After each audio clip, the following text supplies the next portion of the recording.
Bienvenidos a EIDOS, el podcast del Instituto de Filosofía de la Universidad San Sebastián, un espacio de pensamiento reflexivo para un mundo complejo. Hoy nos acompañan Eduardo Fuentes, director del Instituto de Filosofía, y Bernardo Aguilera, profesor asistente de la Facultad de Medicina y Ciencia de la Universidad San Sebastián, doctor en Filosofía de la Universidad de Sheffield de Inglaterra, quien nos introducirá en los fundamentos y grados de los estatutos morales de los seres vivos como los animales. Hola Bernardo, muchas gracias por estar acá en nuestro podcast y muchas gracias por participar en las actividades del instituto. Y bueno, el tema que queremos conversar ahora es sobre tu investigación, últimas cosas que has estado investigando, específicamente el estatus moral de los animales. Tú has estado trabajando en eso, ¿no? Sí. Si nos puedes contar un poco cómo llegaste a este tema, qué cosas has escrito, etc. Sí, bueno, yo soy médico de formación, filósofo también, y mi doctorado fue sobre la atribución de mente a entidades del mundo, pero luego, como fui migrando hacia la bioética, me comencé a centrar en la atribución de estatus moral de las entidades, en parte porque el tener propiedades mentales termina siendo muy importante al momento de atribuir propiedades morales. Entonces ahí encontré el tema del estatus moral como un tema muy importante, porque se refiere el estatus moral a la propiedad de tener valor en sí mismo de una entidad. Valor que depende solo de la entidad y no deriva de consideraciones que otros puedan tener sobre la entidad, su utilidad u otras consideraciones, sino es como una propiedad inherente de la entidad. Entonces, sabemos que las personas son un caso paradigmático de entidades con valor, con estatus moral, que valen en sí mismas, y de eso se derivan deberes morales directos hacia las personas. Pero es interesante preguntarse qué otras entidades, más allá de las personas, tienen también estatus moral y por lo tanto tenemos deberes morales directos hacia ellas. Perfecto. Esta pregunta por el estatus moral de los animales es una pregunta que ha estado en boga durante mucho tiempo en la filosofía, digamos, mucho tiempo relativamente, en las últimas décadas, la historia larga de la filosofía no tanto, digamos. ¿Y tú nos podrías explicar así cuáles son las principales posiciones y cómo te colocas tú en esta posición, en ese debate? Sí, claro, tradicionalmente en la historia de la filosofía los animales han estado en un segundo plano moral, ya sea como entidades que no tienen estatus moral, sino solo un valor derivado o indirecto, como podría ser la postura kantiana o alguna postura contractualista, y también la posición de Aristóteles o una posición del cristianismo no desprovee a los animales de valor en sí mismos, pero sí los pone en una categoría de mucho menor valor que el ser humano, hasta el punto que casi termina siendo parecido a no tener estatus moral. Entonces esto ha tenido un cambio en el siglo pasado importante.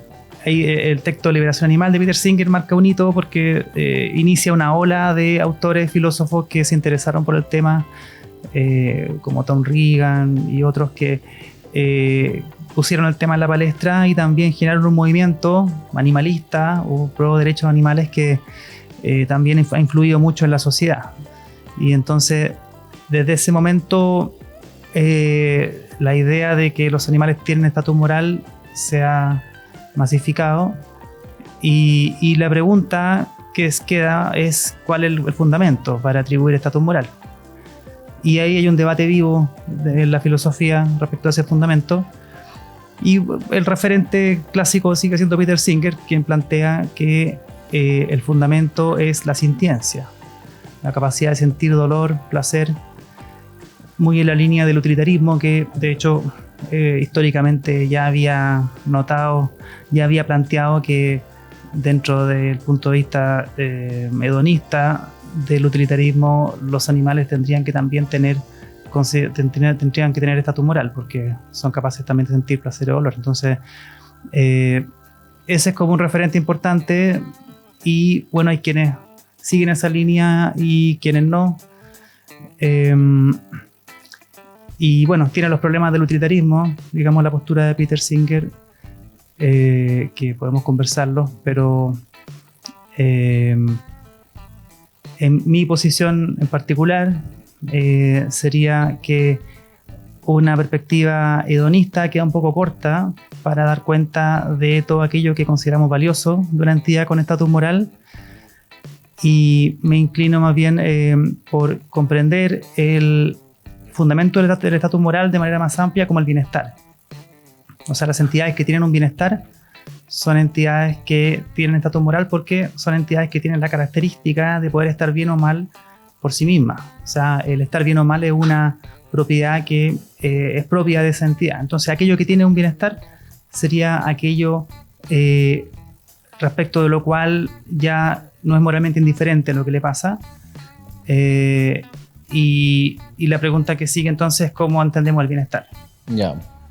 Una forma de entenderlo es hedonísticamente, simplemente como la sintiencia, la capacidad de sentir placer o dolor. Pero hay otras teorías del bienestar que complejizan un poco la figura, y ahí se abre un debate en torno al bienestar, y el proyecto Fondesit iba en esa línea, de hecho, sobre el bienestar como fundamento del estatus moral. Ya, súper interesante. Ahora uno podría preguntarse, ir un paso más atrás y quizá un poco clarificar a qué nos referimos cuando hablamos de que una entidad tiene un estatus moral. ¿Significa que es un sujeto de derechos y también deberes? Muchas veces hay gente que critica la noción, por ejemplo, de derechos animales, porque dice, bueno, todo derecho debería ser correlativo con un deber, y no parece que los animales tengan deberes. Eso es una posición, es una crítica que de repente uno escucha acerca de este debate. Así que tú, ¿cuál crees que es el criterio como de estatus moral con el cual estás trabajando? Sí, o sea, por estatus moral se puede entender en un sentido demarcatorio como una expresión que se emplea para demarcar aquello que tiene valor en sí mismo. Es decir, aquello respecto de lo cual tenemos deberes morales que son directos hacia la entidad que posee estatus moral y no son indirectos en el sentido de que no dependen de cómo se relaciona esa entidad con otras entidades o nuestros pensamientos acerca de esa entidad, sino que son directos. Entonces, en ese sentido, permite como demarcar la familia, digamos, de quienes merecen esa consideración moral directa. Ahora, ¿qué deberes se desprenden del estatus moral de una entidad? Ahí ya va a depender de, obviamente, el fundamento que tenga el estatus moral.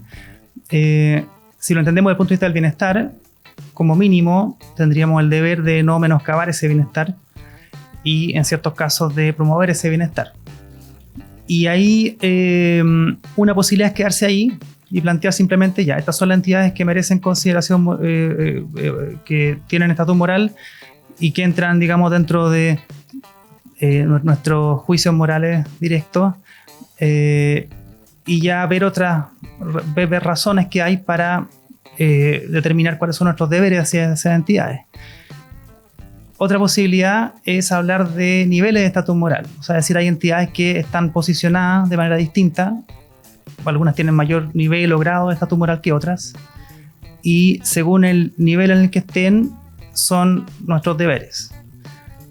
Por ejemplo, una postura clásica en ese sentido es decir que las personas tienen estatus moral completo o un estatus moral muy alto y tenemos deberes muy fuertes hacia las personas, por ejemplo, el deber de no quitar la vida, el deber de ayudar en caso de emergencia, cosas así, mientras que los animales que no son personas, hacia ellos tenemos deberes que son mucho más débiles, digamos. Ya.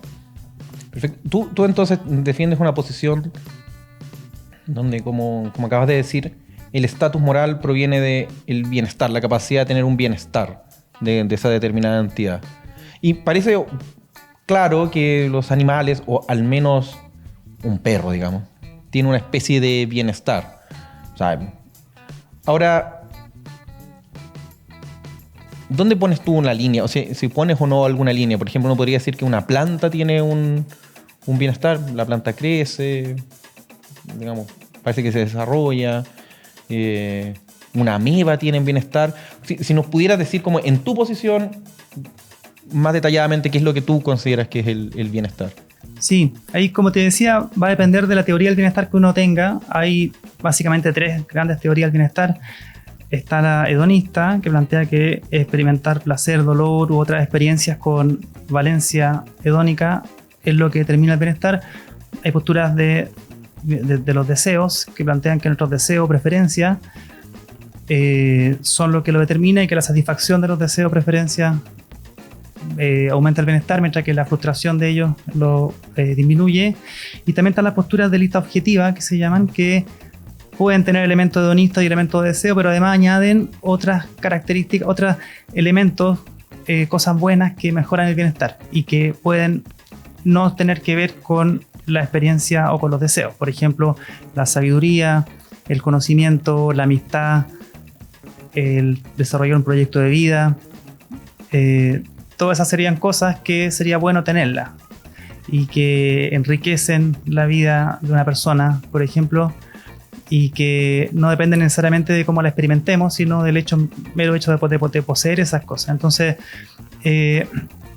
mi posición ahí es que yo creo que las 3 teorías del bienestar tienen elementos que consideramos muy importantes y que son constitutivos del bienestar.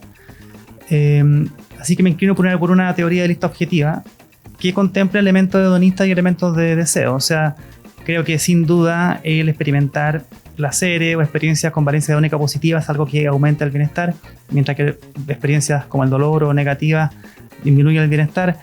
Hay proyectos, preferencias que si no las satisfacemos van a menoscabar nuestro bienestar, o sea, está todo eso, pero también hay elementos que de lista objetiva como la amistad, el desarrollar un proyecto, el tener logros importantes, el tener relaciones de pareja estable, fructífera, familia, muchos elementos que enriquecen la vida humana, creo que también son elementos constitutivos, pero de mi punto de vista la conciencia es un requisito mínimo para que todos esos bienes puedan ser alcanzables. Entonces, si bien me inclino por una teoría de lista objetiva, yo creo que las cosas que ponemos en esa lista son cosas que son propias de individuos con conciencia.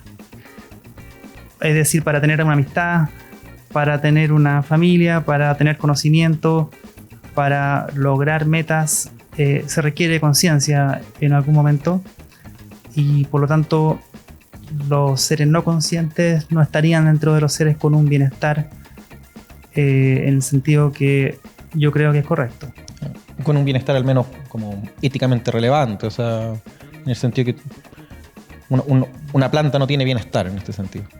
Claro, uno puede obviamente hablar de una planta y en la tradición teleológica del bienestar, el término florecimiento, por ejemplo, aristotélico, claro, se refiere como al grado máximo de bienestar, de realización de la naturaleza de una entidad. Eso aplica a todo ser que tiene una naturaleza y que la puede desplegar, ¿cierto? Entonces, en ese sentido, y eso es un problema muchas veces de las teorías de lista objetiva, que podría ser demasiado amplio. Pero creo yo que para efectos del estatus moral, para que tenga sentido atribuir bienestar a una entidad, un bienestar que fundamenta el valor moral, la entidad tiene que tener en primer lugar un mundo interior, tiene que tener algo que le afecte en sí y para sí, se suele decir. Y luego también creo que aquellos elementos de lista objetiva que creo que son importantes para el bienestar y que caracterizan el bienestar de las personas humanas, todo ello requieren conciencia en algún momento para que se realicen. Entonces,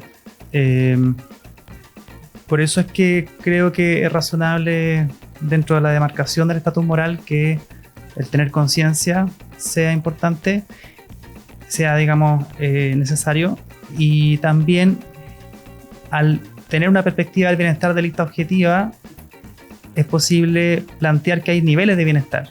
O sea, dependiendo de la complejidad cognitiva de una entidad, el bienestar al que puede aspirar esa entidad es distinto. O sea, un pez, por ejemplo, si es consciente, tiene un nivel de bienestar que está determinado, está muy reducido a lo hedónico, se podría decir, en la medida que pueda experimentar estados con valencia positiva o negativa, y habría ahí un bienestar que tendríamos que tener en cuenta. Pero un animal más complejo ya desarrolla preferencias más complejas, ya desarrolla pensamiento más complejo, ya puede tener frustraciones más complejas de sus planes, pero ya con la persona humana se llega a un nivel de complejidad mucho mayor. O sea, el ser humano dota de sentido, de significado a sus proyectos, a sus emociones.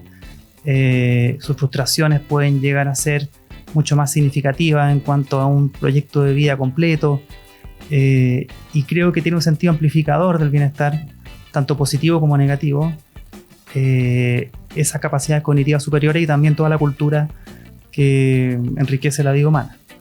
Perfecto. Tú mencionaste que tú partiste trabajando tu tesis acerca de atribución de mentalidad, ¿no? Sí. Ya. Claro, y por lo que has dicho, se sigue claramente en tu línea de investigación la atribución de mentalidad a esta teoría de bienestar. Tú mencionaste el caso de los peces. Esto, de hecho, fue una discusión sí, hace como poco. que también sí, acerca de... lo asocié a esa discusión.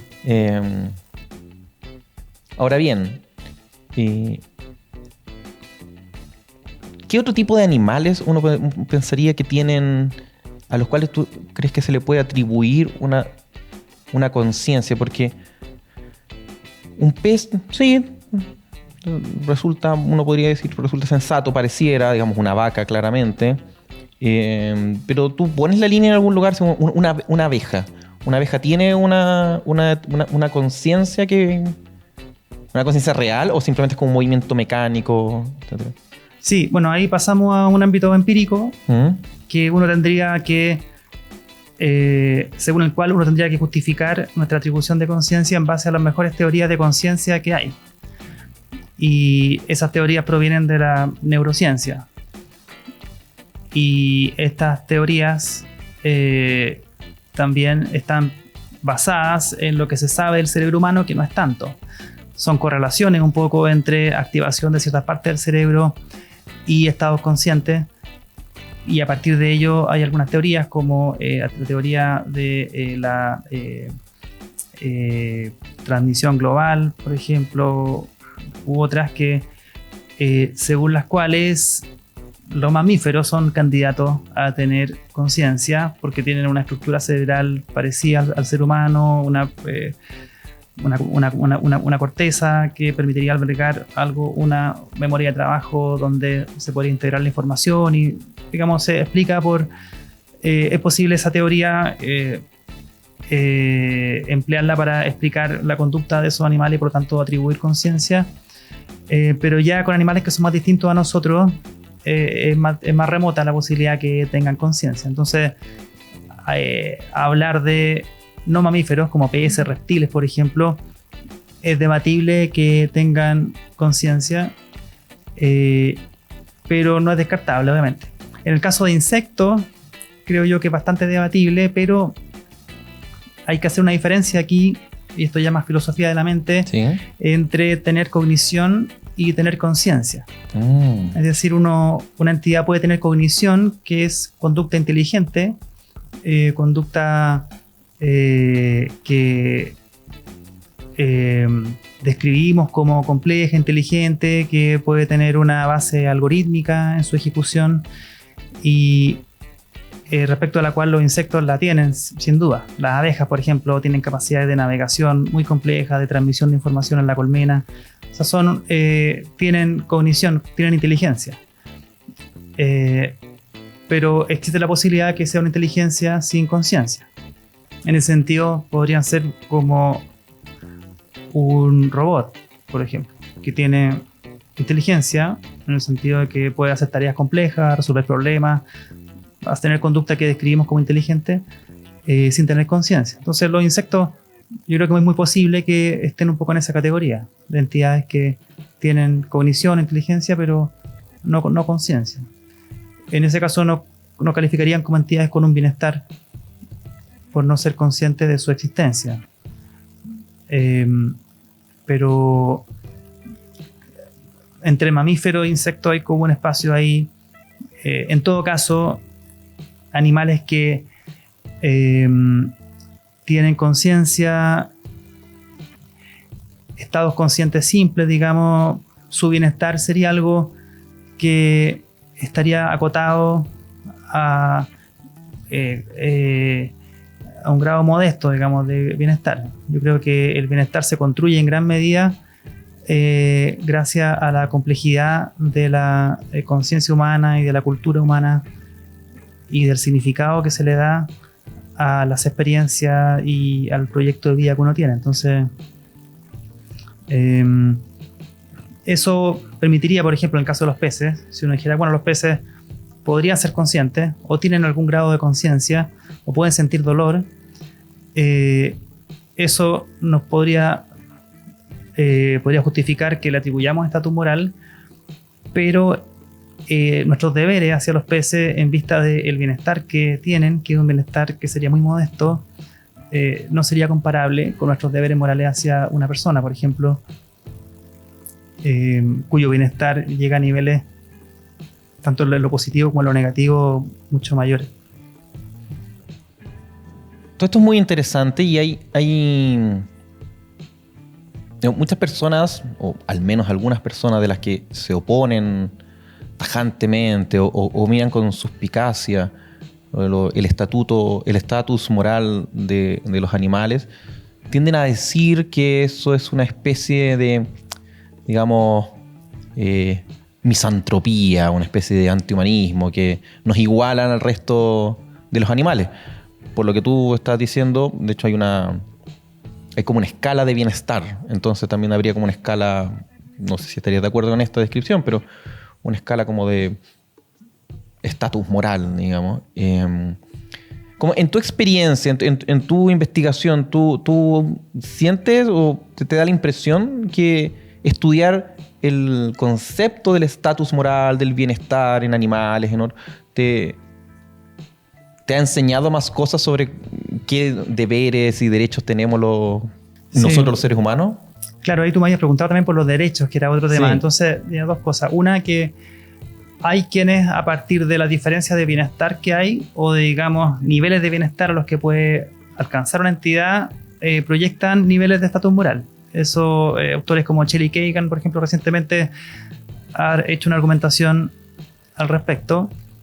Ciertamente el valor de la vida suele, y esto es bastante generalizado, suele cuantificarse en relación con el nivel de bienestar al que una vida puede aspirar también. O sea, lo malo de matar una entidad estaría ciertamente relacionado con todo el bienestar de que se priva esa entidad. Entonces, en ese sentido, es posible hablar de deberes que son distintos hacia entidades con más bienestar versus menos.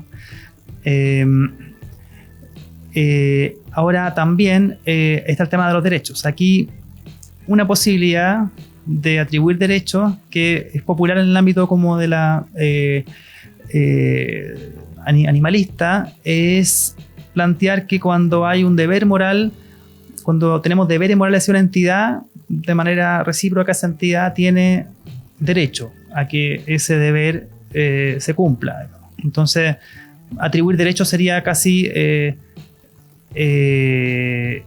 simplemente una inferencia directa de que una entidad tenga estatus moral y que tengamos deberes directos hacia ella. Entonces, en ese sentido, pero ese sentido creo yo que desprovee el lenguaje normativo de derechos de su sentido fundamental, que es que los derechos son cosas que se triunfan sobre consideraciones de utilidad. Entonces, cuando una entidad tiene derecho a algo, tiene el derecho, valga la redundancia, a que éste se respete independiente de las condiciones de utilidad o cómo se reparta el bienestar, por ejemplo, entre otras entidades. Si una entidad tiene derecho a la vida, ese derecho a la vida no sería transable por el bienestar que pudiera, las implicancias que puede tener para el bienestar de otras entidades. Entonces, ese sentido de derecho creo yo que es más significativo Y la pregunta sería, ¿quiénes tienen esos derechos, esos privilegios, esas cartas de triunfo, como diría Dworkin? Entonces, lo que yo creo más razonable ahí es atribuir derechos en base a entidades que tienen una narrativa vital, o sea, entidades que tienen varias propiedades cognitivas, como autoconciencia, lenguaje y capacidad de no vivir simplemente en el instante presente, sino tener una trayectoria de vida que es continua en el tiempo, que a través de capacidad de memoria y de proyección al futuro se puede trazar como una narrativa, y que tienen proyectos al futuro y conciencia de toda esa de esos proyectos. Hay líneas dentro del área de la ética animal que consideran que esa es una forma razonable de fundamentar la atribución de derechos, y por lo tanto es otra forma también de plantear niveles. Se puede hablar de niveles de estatus moral. En ese caso pensamos que hay entidades hacia las cuales tenemos derechos y otras a las que no, o se podría decir que tienen el mismo estatus moral, pero los derechos son como un elemento normativo distinto que se suma a eso. Hay un libro reciente, una teoría de la bioética de Gracia y Milun, por ejemplo, que defiende esa línea, que el estatus moral de todo ser sintiente sería el mismo, en el sentido de que merece consideración por su bienestar, pero hacia entidades que tienen una autoconciencia y narrativa vital. Hacia esas entidades tendríamos además derechos que pondrían límite a las consideraciones de utilidad. Entonces, por ejemplo, experimentar con un animal es mucho más aceptable porque no hay derechos de por medio. Entonces, consideraciones de utilidad como que sacrificar algunos animales por el bien de seres humanos o de otros animales se justificaría si es que cuantificamos esto utilitariamente, mientras que con seres humanos, como tienen derechos, por ejemplo el derecho a no ser instrumentalizado o ser objeto de un experimento sin su consentimiento o de tener un daño importante, entonces eso pone límite a lo que podemos hacer con las personas humanas, y ya no son solo consideraciones de utilidad lo que está en juego. Ya, qué interesante, porque en el fondo esto es como una estrategia usual en la historia de la filosofía, que es tomar a los seres humanos, tomar a los animales y comparar, ver cuáles son las diferencias que tienen, y en tu desarrollo, o sea, en tu investigación, uno termina aprendiendo muchas cosas acerca de los derechos en el tratamiento de los seres humanos, también al ver qué sería lo particular, ya sea del estatus moral de los seres humanos o del modo que hay que tratarlo. Me parece muy interesante esta idea de como una narrativa. Claro, porque como la idea sería que cuando tú tienes una narrativa de tu vida y te hacen un daño, es como que pierdes algo que tú... Como que tienes un interés en algo, ¿no? Si tienes una narrativa de vida, si te proyectas hacia el futuro, si tendrías como un interés en permanecer con vida, o un interés en cumplir su... Se podría decir que son intereses asociados a una narrativa vital. Son un tipo de interés que tiene un estatus distinto y que hace que ese ser merezca respeto. Y esto, bueno, se engarza un poco también con teorías de la autonomía, por ejemplo, que vienen de varias fuentes y que han visto que justamente aquellas entidades que tienen la capacidad de determinar sus vidas a partir de sus propios valores y su propio sentido de vida, merecen respeto por sus decisiones y están en una posición distinta. Entonces, de ahí, digamos, se puede también buscar fundamento para esta idea de que los derechos no serían simplemente una proyección de cualquier interés, sino que serían propios de entidades que tienen estos intereses relacionados con una narrativa de vida. Súper. Ahora, quisiera llevarte como a otro lado, digamos. Tú te dedicas a la bioética y participas como en comités de bioética. ¿En qué sentido dirías tú que esta investigación de la cual hemos estado hablando impacta o ha impactado, podría impactar en el trabajo de un bioeticista, digamos? ¿O las cuestiones de bioética son mucho más prácticas, en el fondo menos reflexión? ¿Qué es lo que dirías tú? Sí, bueno, yo presido el Comité Ético Científico de la universidad, que es el comité de investigación con seres humanos. Y ahí es un ejemplo de aplicación totalmente práctico, hasta incluso a veces burocrático, donde principios relacionados, por ejemplo, con el respetar el bienestar y los derechos de las personas, está a nuestro cargo velar porque se promueva el bienestar y se respeta el derecho de los participantes de investigación. Entonces, esa es una aplicación muy clara. Hay también un comité de ética animal en la universidad, en el cual yo no participo, pero que también trata de velar en un plano más utilitarista de que los animales sean tratados de una manera que esté justificada por la naturaleza del experimento y se minimice el dolor y otras cosas. Entonces, ese es el ámbito de los comités, es un ámbito claramente de aplicación y que eso sí, como se complejiza un poco en lo práctico, en las decisiones que hay que tomar, y hay que también ser muy consistente con las decisiones y tener también una supervisión de proyectos y de investigadores, termina operacionalizándose un tanto. Entonces el espacio deliberativo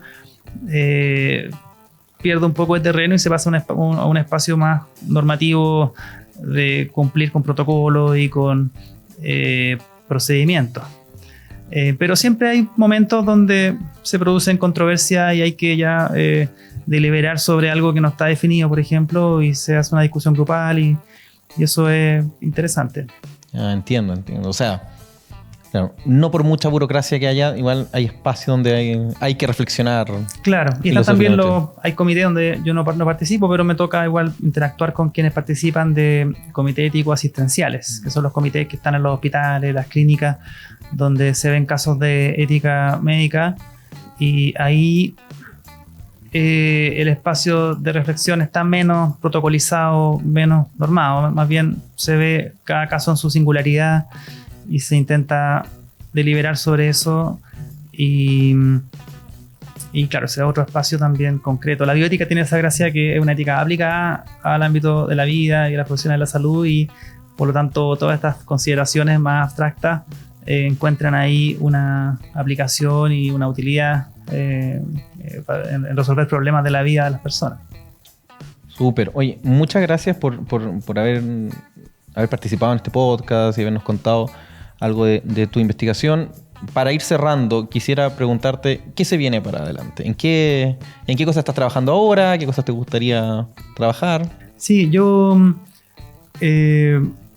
tengo áreas de ética, de bioética más médica y de salud pública que trabajo, y también estas áreas más filosóficas, se podría decir, como la del estatus moral, el fundamento del estatus moral.